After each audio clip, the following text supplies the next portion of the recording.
Welcome to Bitter or Better, real stories of divorce and resilience, the podcast that gets real about the messy middle of divorce and what it takes to come out stronger on the other side. I'm your host, Abby England, marketer, national board-certified health and wellness coach, and author of the upcoming book, Bitter or Better, and I've personally earned my divorce Kevlar. This podcast isn't legal advice. It isn't tips and tricks and don't forgets and hacks and how-tos. There's plenty of other podcasts out there interviewing lawyers, therapists, accountants, all sorts of divorce scientists. This podcast is raw, real conversations with everyday people who have jobs, kids, responsibilities, commitments, and yet they've weathered the heartbreak, rebuilt their lives, and found unexpected strength along the way. Because while divorce can break you, it can also make you better. You are not alone. Let's hear someone else's story and see what resonates. If you would, please interview. Here we go. I can do that. If you would, please introduce yourself to our listeners. I'm Monica Parker. Can you say anything else? No, that's great. And we know each other just through life. Yes. Yeah. And it seems like after we met, I just kept seeing you at random places, which is, I think that's how Atlanta works. That's true. A little bit of serendipity there too, I think. Yeah. Well, I don't know much about your story. I know that when we met for coffee that first time, the topic of divorce came up. Mm-hmm. And so I was like, oh, I definitely want to talk more with Monica about her story. Because you have an interesting life story as well. And so please interweave that into our conversation. Sure. But first, I don't know you that well. You don't know any of our listeners. Why on earth did you agree to sit down with a near stranger and tell this chapter of your life? Well, I thought about it from the perspective of when I was going through my divorce, I felt very alone. And I think this is a helpful way to share with other people that they're not alone. They're not the only ones going through this. I think, too, I also felt like it was never going to end.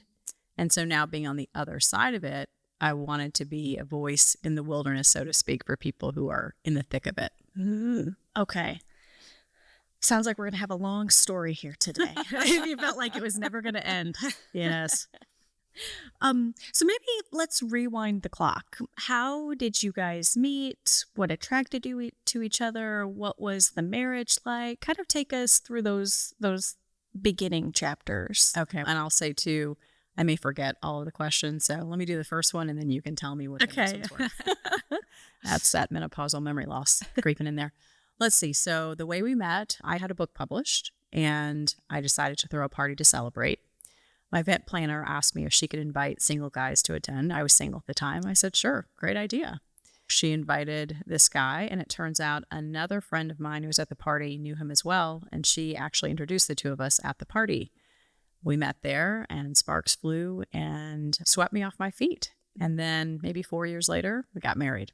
Okay, sidebar, publishing a book is a milestone in and of itself. What is the name of your book? The name of the book is The Unhappy Lawyer: Roadmap to Finding Meaningful Work Outside of the Law. I am a lawyer by trade, but had stopped practicing at the time, and I was a career coach working with lawyers who didn't want to practice but weren't sure what they wanted to do. So the book was an outcome of that work, and it was super exciting to be published for sure. Okay, so you had this kind of launch party for the book, and then you met this man and sparks flew, as you put it. So what happened next? Yeah, so we dated, as I said, for a significant period of time. I would say there were many things about him that attracted me to him, from his sense of humor to this charisma that he had. He came across as a gentle giant, just a thoughtful person, a good listener, just someone I could feel safe and secure with. And I was excited that I found him. I was close to 40 at that point and wondering if I'd ever meet anyone that I wanted to marry. And it felt a bit like, okay, this was meant to be. We met through my book party. And so we had a really fun time dating. And again, it just seemed like he was the one. So eventually we got married. So you get married. What is the marriage like? And maybe take us through logistically. Where are you? Yeah, so we were living in Atlanta, Georgia at the time. and I owned a condo. And so he moved into my condo. And I would say we had that initial honeymoon period. Things were good. But I noticed over time that we seemed to go through these phases. There were phases where things were great. We were clicking on all cylinders. We communicated well. We laughed together, just had a very good partnership. And then there were these other times where it felt like we just weren't on the same page. And I came to realize that he was emotionally disconnecting during those times, and emotional connection is really important to me, and I'm very sensitive to it. So I was noticing that happening. And then I noticed over time, I was getting more and more anxious about that. When was that going to happen? If we were in a good phase, when was the bad phase going to come? And was there anything I could do so that it wouldn't happen? So I got very caught up in trying to predict when those times would happen. And again, was there something that I was doing to cause them? And it just kept happening. And it seemed as if over time, we were having more and more of those bad phases. You can say pass to any question here. I'm curious if you're willing to share a little bit more about what these bad times were like. Sure. And again, this might be helpful for a listener. Essentially, something would happen. I would do something. And again, it wasn't that it was always the same thing. Maybe I forgot to do something or neglected to listen at a time that he felt was important. And what he would do is he would give me the silent treatment, essentially. He would disappear into his own world, into another room, or he would leave the home. I would notice that he was connecting with his friends or his family, but we weren't experiencing that same kind of connection. And then eventually that phase would pass and he'd be back to normal, his normal, happy, good-humored self. But that's what was happening, is those periods of silent treatment. And so it felt a punishment for something, but I didn't know what it was specifically that I was doing, or even if I tried doing things differently, it didn't seem to help. Okay. It sounds a bit like walking on eggshells, or how might you describe it? It's not a bit. It's absolutely walking on eggshells. Yes, that was my experience for the period of time that we were married. And even really in hindsight, prior to the marriage, that was happening when we were dating as well. I just couldn't see it. What then eventually has happened or came to light that kind of brought the D word into the conversation? There were a couple of things that I think were catalysts for it. I had started seeing a counselor. We were also doing marriage counseling, but I was seeing a counselor independently. And in that time, the two of us had decided, my husband and I, that we were going to move somewhere else. We wanted to move to a different part of the country. I had applied for a position in Seattle, Washington, and received an offer for the position. And we decided we would move to Seattle. Prior to doing that, I had one last meeting with the counselor, and she said, I'm going to recommend a book for you. She said, you may not be ready for it now, but might be something that you want to read at some point. I said, okay, what is it? She said, it's called Necessary Endings. And I knew what she was saying. Perhaps I'd want to read this book and consider a necessary ending with my husband. I was not ready for that, so I just wrote the book title down and took it away with me when I moved to Seattle. So that was the first thing. I think the second thing, though, and this was really important, is that my then husband had a business here in Atlanta. So his plan was to go back and forth between Atlanta and Seattle. So I moved, and within that first month of being on my own across country, it was almost like a light switch had flipped on, and I realized that I was in an unhealthy marriage and that it wasn't going to change, which is also when I did read the book Necessary Endings and realized that I've been relying on hope that things would change. And the authors talked about how hope is not a strategy, that you actually need to see some progress. And I wasn't seeing that in the marriage in spite of marriage counseling, all the things that I had tried to do. And so that propelled me to decide to file for divorce. So having that space, your alone time to think and process and read these materials, a light switch went on. Yeah, and I do think what you're saying is correct. I think having that space, that distance, allowed me to see the marriage for what it actually was. I'm not sure I would have been able to do that if I had stayed in Atlanta and we had been living together at the time. I think I did need to move across country and have space to myself to realize what I was in. So through the space and time that you had with yourself, you realized he's not going to change. What was the next step then? The next step was filing for divorce. And that means, of course, getting an attorney. I knew from my research that I needed to find an attorney in the Atlanta area, that I need to file for divorce there. And this same counselor who had been such a resource for me, was someone that I reached out to at that time. And she recommended a local attorney, Damon Bivick. I think it's Bivick and Brubaker. Or Brubaker and Bivick. And so that was the first step. I should say, actually, there was a step before that, of course. You don't just file for divorce. You have to decide that's what you're going to do. And I thought about it. I'm a Christian, so I prayed about it. And it wasn't something that I ever anticipated that I would be doing.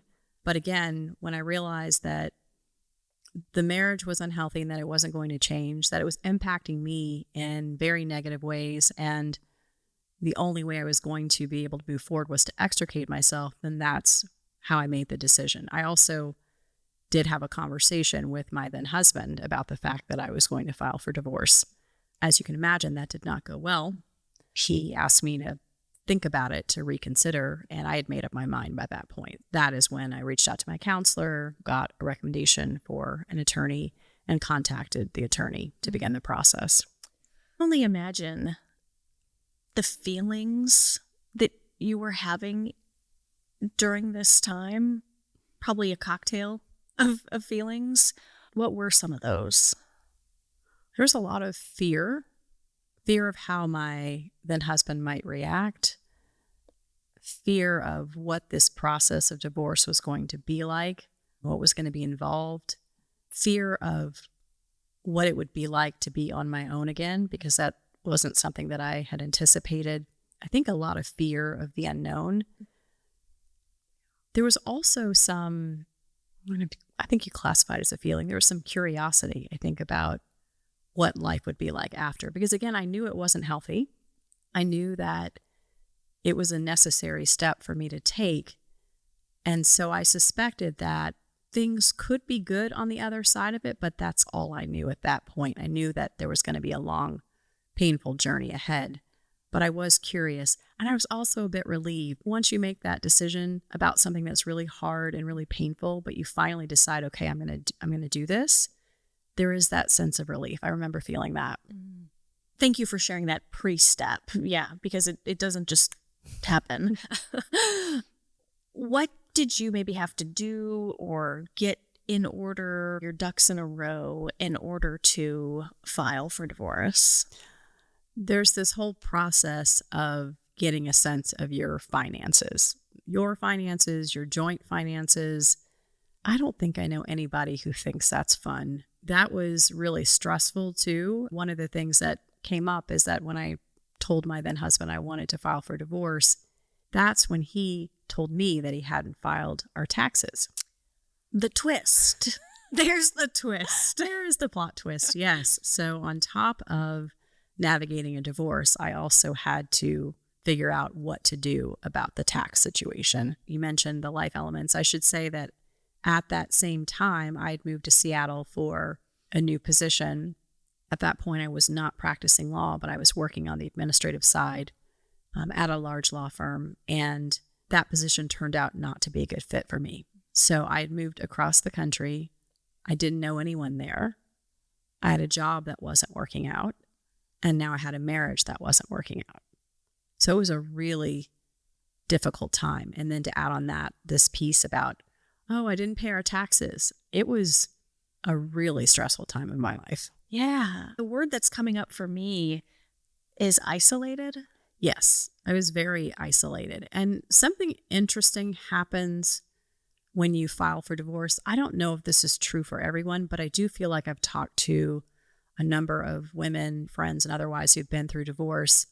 And it sounds like it might be a common theme, which is, even if I'd been in Atlanta, there's something about the stigma of going through a divorce that causes people to withdraw. So in other words, the friendships and relationships that you have, those aren't things that you can always maintain in the midst of a divorce for whatever reason. I do think that sometimes people are worried that your divorce might rub off on them. It's contagious. So they keep their distance. But yeah, I had an additional element of isolation because I had moved across country and didn't know anyone there. So the question was, how was I going to take care of myself when I didn't have my usual support system? I did have my family, of course. They didn't live nearby, but they were definitely a source of support for me at the time. Thank you for opening up and being vulnerable about that and sharing, this is the context of my life. And a divorce sucks in and of itself, but then when you layer on these other things that you're talking about, it is like exponential. Yeah, it was a bit much in an understated British kind of way. And the mission and purpose of this podcast is to help people feel like they're not alone, even in maybe a similar situation where they're feeling isolated, but they can put on a podcast and hear other people's stories of divorce and resilience and coming out better on the other side. So I hope that it instills a sense of hope in them. So you're in Seattle, you've got this cocktail of feelings and emotions. What tools did you utilize to help you get through the hardest of days? That's a great question. One of the things that I realized pretty quickly is that if I didn't have connections or genuine connections in Seattle, that meant that in addition to feeling isolated, I was also feeling that physically. So not just emotionally, but physically. And it occurred to me that I was lacking in touch. In other words, I wasn't near my family, so I couldn't get a hug from my parents or my brothers. I didn't have any friends, so I couldn't get hugs from friends. A little odd to ask your coworkers for hugs. Lawyers. These are lawyers. Yeah, that's not really. So one of the things I did early on was to schedule weekly massages. And I was fortunate. They actually were covered by my health insurance. But that was a tremendous source of support for me early on, just to go in and have someone work on my body. It helped with touch, obviously. It helped with stress. It helped with tension. And it was a wonderful human connection that I didn't have otherwise. I don't even know what made me decide to do it initially, but I did realize very early on that there are those studies they did however many years ago about newborn babies needing touch in the hospital and how they died, unfortunately, when they weren't getting that. And it occurred to me that wouldn't just be babies, that would be anyone of any age. So that was one of the first things I did that was super helpful. And I look forward to those. The massage therapist was a wonderful person. She had a great sense of humor. She knew what I was going through. And so I really looked forward to those weekly massage therapy sessions. That is such a great tip. Oh, good. That's such a good tip. What else did you utilize and lean into? I am an avid reader. I have always been an avid reader. In addition to that book, Necessary Endings, I started looking for other books that could help me through this time. And this one is very specific, but it may be helpful to some of your listeners. It occurred to me that, of course, there were things that I could work on, right, in the context of being in a relationship. There was work I needed to do on myself. And I did feel like there was something very particular about my then husband. I started doing some research and I found this book called The Sociopath Next Door. Okay. And when I read it, again, I'm a layperson. I'm not a psychologist or therapist or counselor, but I did see a lot of parallels between the description of a sociopath and my then husband. And oddly enough, that was reassuring because the book talked about how sociopaths tend to find not weak people, but people who are loyal and who are strong and who can be a source of support for that person. And that helped comfort me because I wondered if maybe this was just about me. Like maybe I was a weak person and it was easy for someone to latch on. And the book talked about, no, actually, sociopaths tend to be very charismatic and can fool just about anyone, from the layperson to a psychologist, a therapist. And when I thought back to our counseling sessions, I thought, you know what? I think that was happening in those sessions. I think he was charming the counselor as well. So that book was a really helpful support for me. I don't know for sure if my ex-husband is a sociopath, but he certainly demonstrated some of those tendencies. Reading was a huge source of support for me, whether it was a book about the dynamics of relationships or even just something for fun. I love mysteries. I was definitely indulging in a lot of mystery reading at the time. Even reading for fun, like to take you out of, because some days it's about survival. It is. Yeah. It is. It is just about, can I get through this day? And reading or a massage or going for a walk by the water. Seattle, surrounded by water. So that was another beautiful aspect of being there. In fact, I met a consultant through work who I developed a friendship with, and he told me that Seattle is often a place of rebirth for people. So he said, it's not surprising you found your way here, found yourself getting a divorce, and some people fall in love with Seattle and stay, and for others, it's just a phase of their life where they are going through that process. So yeah, walks by the water, movies, to your point about being able to escape from your life for an hour or two. No, movies aren't an hour now, so 90 minutes, 2 hours, 2.5, a great way to take a break from reality. So those things are really helpful. The initial big challenge was serving my then husband. You have to serve them in order to file for divorce, and he was dodging the process server. I remember being in the office at work. I was in a meeting and I saw that my attorney was calling, so I excused myself and went in the hallway. My attorney said, we tried to serve him again. This was maybe the third or fourth time. Wow. He said, we couldn't get to him. And I remember thinking, I don't think I'm going to make it. We can't even serve him. I don't know what else to do. I can't make this happen. It has to happen. I don't know if I can survive this. Fortunately, it was maybe the next week, my attorney called laughing. He said, we got him. I said, how did you get him? He said, were you still living in your condo? He said, and oddly enough, he said, while we were there, the fire alarm went off. And everyone came out onto the front patio of the building, and he came out, and we served him. And I thought, Providence.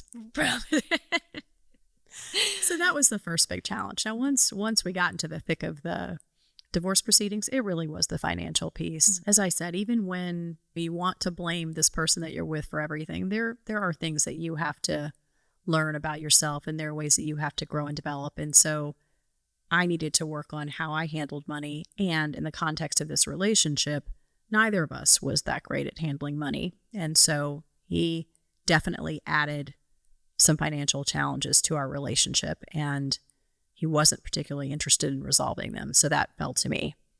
And so we didn't have assets. We didn't have children, which I do think was a blessing in this case. We just had debt. And that proved to be the sticking point in getting to a resolution with the divorce, because I wasn't particularly interested in taking on more of his debt than I thought would be fair. So the divorce dragged on for several months. In Georgia, I'm assuming it's still the same case, you can be divorced within a month. It took several months for us to finally get to a resolution on that. So that was very stressful. My personal divorce process, I filed in February of 2023, and I got my final divorce decree Labor Day weekend of 2024. So it took a little longer than a few months, but we went through a full discovery and all of that fun stuff. Yes, all the joy. Mm-hmm. Yeah, I think it's been several years now since I've been divorced, so I think it took about 10 months total. Okay. So, in the scheme of things, not a long time, but when you think it's only going to take a month, 10 months feels like a lifetime. And also remember, And you know this, when you're in the middle of it, you don't know when it's going to end. So you're going from month to month thinking, is this the month? No, it's not. Is this the month? No, it's not. And so you do begin to wonder, will it ever end? Yeah. And then when it does end, you're like, whoa, it's over. This weird purgatory I've been in is over. That's a weird space too, for sure. I remember when my attorney called and said it was all said and done. I was actually in New York for work, and I took myself out to dinner. I just remember sitting there thinking, this is weird. Of course, I was happy because it had been so stressful for such a long time, but it also felt weird. You spend a lot of energy during the divorce, and there's also a lot of, for me, there's a lot of anger and frustration and sadness and just outrage. And then all of a sudden, it's over. And then you're left with this, what felt to me like an empty space. What do you do with that? And I knew I didn't want to fill it with bitterness. Yeah, right. So then it was, what do I do now? Sure. Yeah, definitely a weird time, but a joyous time too. And you're, how many years out are you from your divorce? I am now 8 years out. 8 years out. Mhm. Okay.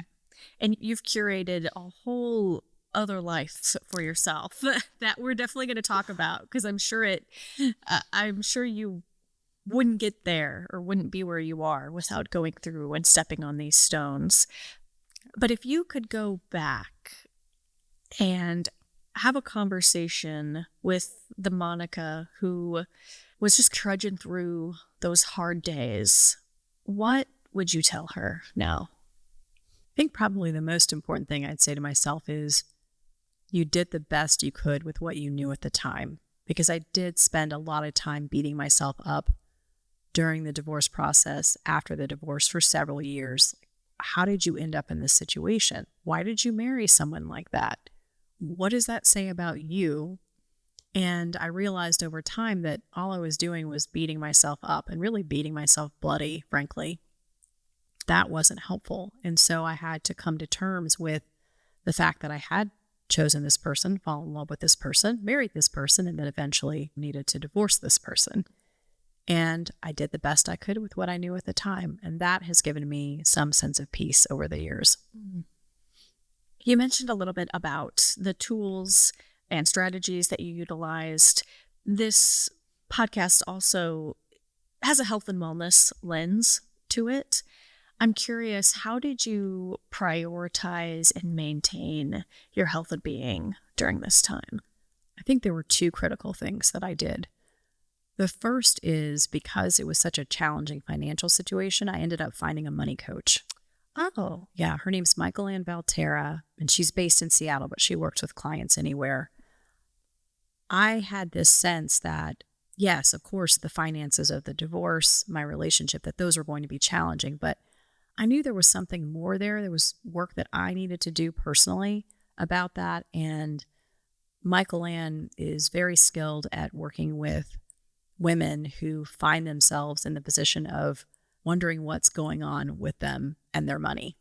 And she helped me to do some work around my own money autobiography. What did I learn about money growing up? How did I treat money over the years?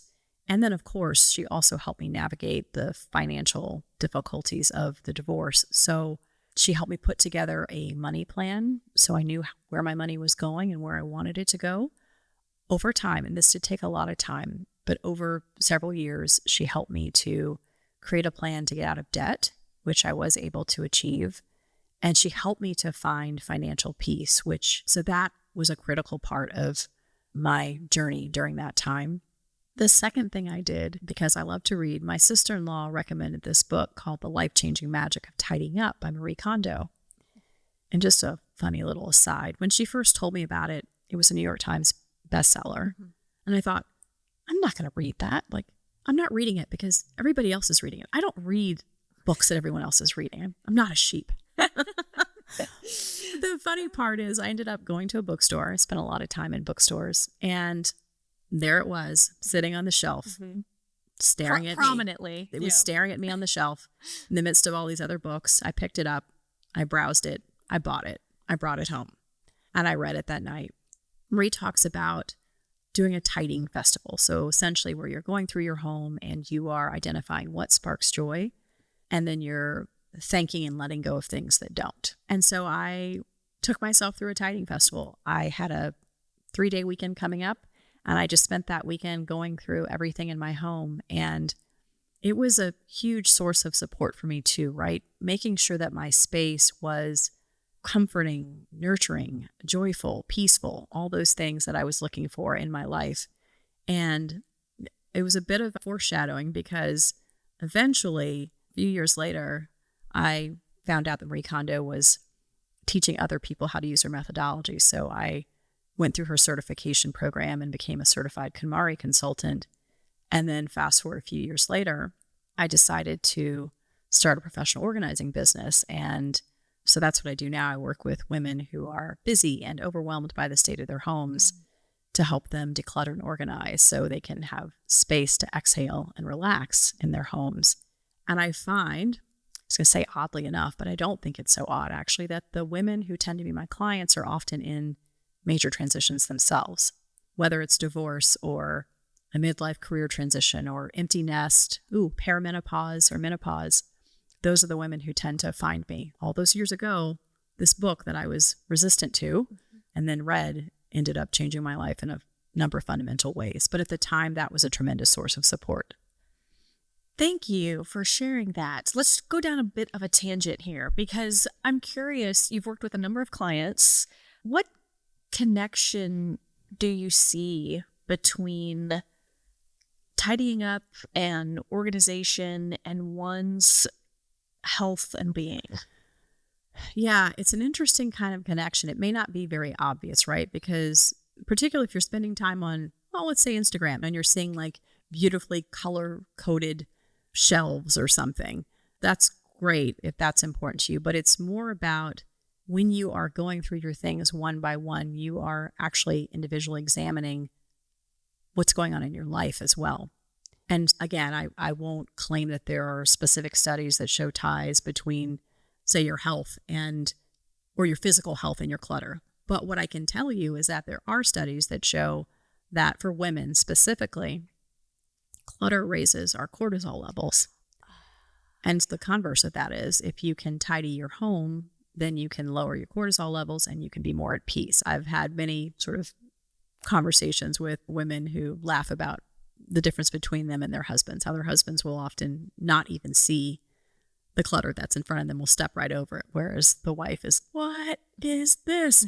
So I know there's something to that. I would say that for women in transition in particular, there's something magical about going through all the things that you've acquired over the years. It could be that there's some analysis that needs to happen, some reflection around how those things ended up in your life, and are you ready to let go of them? Because by doing so, you're making space for what's new. And so my clients often experience it as a lightening of their being. You're lifting this weight off of their shoulders and making space, this open space for what's next. So it's more of maybe a mental health benefit in that sense.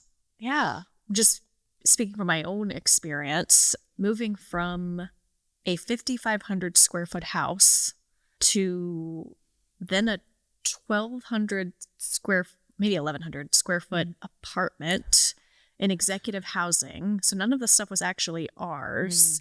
And then moving to 750 square feet apartment in Atlanta, which is just as expensive as my 5,500 square foot house in Arkansas. Great. But anyway, I realized I don't need all this stuff. The more space I have, the more I feel like it needs to be filled with things, and I don't need any of it. It's a big realization, I think. I have clients who come to me and say, are you going to make me get rid of everything? Do I have to be a minimalist? And my response to that is, of course not. It's just a question of, does it spark joy? And if it does, it stays. And if it doesn't, you thank it and you let it go. And there are people who will be super excited to get those things that you let go. Those things will spark joy for someone else. But me personally, I think I'm similar to you in that I don't need all those things. And I like having spaciousness. I like having that openness because that helps me continue to cultivate curiosity about what's next and leaving space for lots of lovely things to enter my life. That's a great segue. Lovely things to enter your life. What, as you kind of reflect back, personal insights and learnings, what values maybe crystallized for you as a result of going through the divorce? It's a good question too. And you're reminding me that part of what was helpful in determining the values that emerged from this, in addition to working with a money coach, was working with a therapist. So I did extensive work with a therapist one-on-one, and then also, or eventually joined a women's group led by a therapist. And what I saw through that experience was just how resilient I am. Because like I said early on, when you're going through this, you might think it's never going to end and I can't make it. The truth is you actually can. You can make it and you can come out of it better off. And that is something I'm really proud about. The fact that I survived it and have come out of it in a much better, brighter place than I ever could have imagined. But resilience is something that's important to me because I recognize it's not just divorce, right? We all go through difficult things in life and will continue to do. And so the resilience that I developed by going through this process will help me through those other tough times as well. I think also I've mentioned this a few times, curiosity. And what I mean about that is maintaining a sense of wonder about the world and about people, because it is very easy to find yourself feeling bitter after an experience like divorce. And I'm not perfect by any stretch of the imagination. I definitely was bitter for a period of time. I was sad and anxious and depressed. Oh, forgot to mention, in addition to all the other things that were going on, I was going through perimenopause. So your internal and your external worlds were all just... It was a hot mess. It was a hot mess. I was a hot mess. So I think too, being resourceful is an important value. And part and parcel of that, I think, is, how do I put this, is knowing, this won't be one word as a value, but knowing what I couldn't handle and where I needed support, rather than saying, I will do this all by myself. I will figure this out. Recognizing, actually, I can't do this by myself. That's why I need a therapist, or that's why I need a money coach, or that's why, yes, Seattle is a hard place to make friends. So I think resourcefulness was another big part of it. And then, like I said, just knowing what my limits were and where I needed support. You mentioned coming out better on the other side. What gifts or opportunities did your divorce bring you? It's interesting. I was talking to someone about this yesterday, actually. What I said was, I wouldn't wish this on anybody. And I wish, there's a part of me that wishes it had never happened, right? That I could rewind and meet him at the party and recognize, no, step away from that. I didn't, and I can't. These things have happened. I do think that going through this helps you develop compassion. Say more about that. Yeah, I think it can be, when things are going well for you, you can just give yourself a lot of credit for that fact. When things go wrong, you realize that you don't have control over everything and things are going to happen to you that you didn't plan. And I think now, maybe this is a product of age and wisdom too, I can see others going through this experience and know what it's like and feel compassion for them as opposed to being judgmental about it.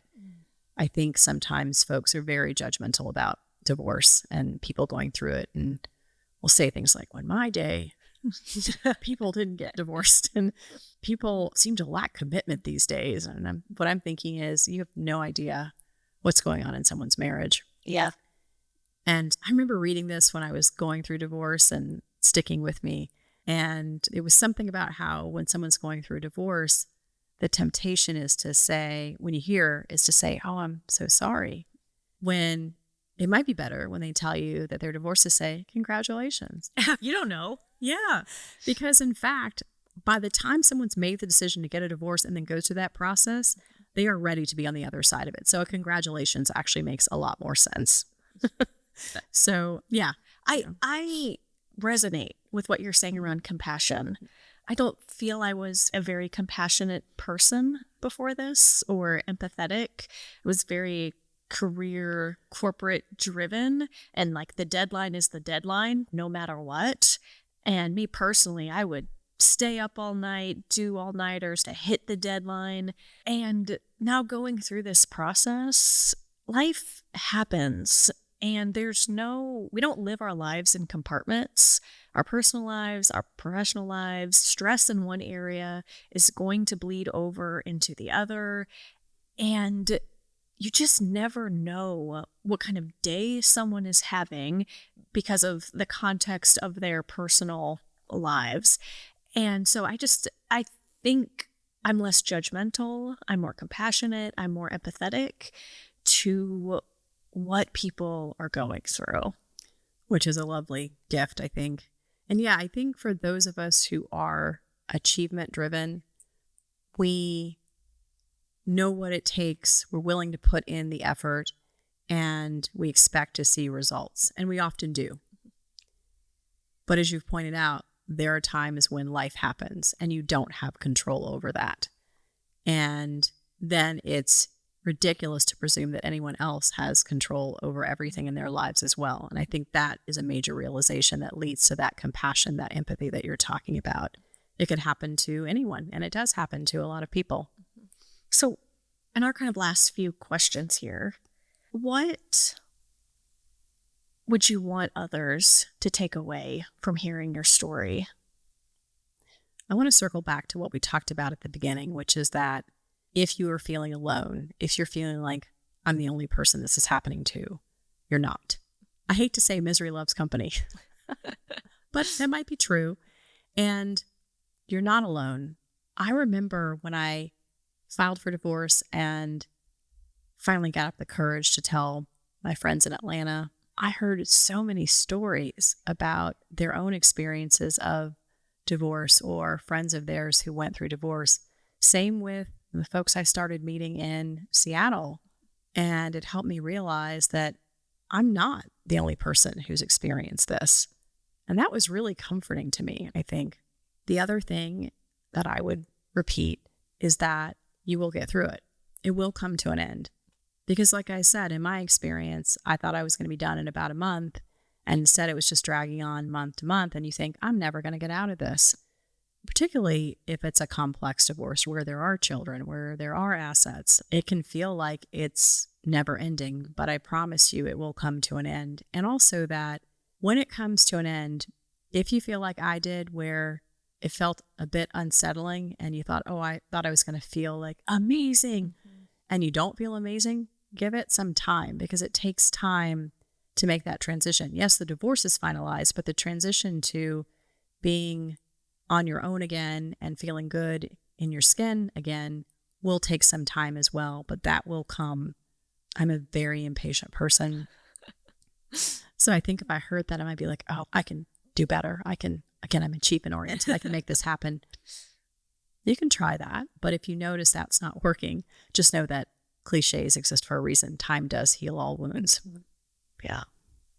Once you felt, I don't know, maybe vulnerable to open up to your friends and colleagues around what was going on, what you got back was